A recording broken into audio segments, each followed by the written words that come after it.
খেলা যোগ extra time. আজকে আপনাদেরকে বলবো 15 সেভ আর 1 পয়েন্টের গল্প, যার মাধ্যমে বিশ্বকাপ দেখলো যে কখনো কখনো গোল না দিয়েও নায়ক হওয়া যায়, সেভ দিয়ে, দাঁড়িয়ে থেকে এবং বারবার থেমে যাওয়াকে না বলে।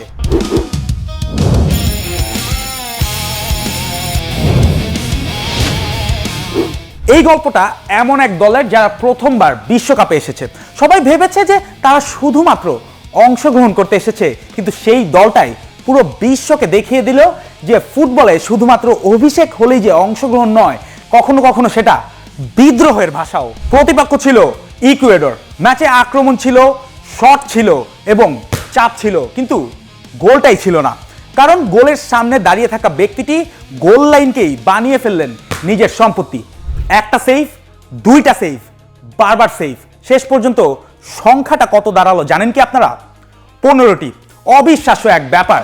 সেই গ্লাভ দিয়ে তিনি শুধু শট ঠেকাননি, একটা দেশের বিশ্বকাপের স্বপ্নকেও বাঁচিয়ে রেখেছিল।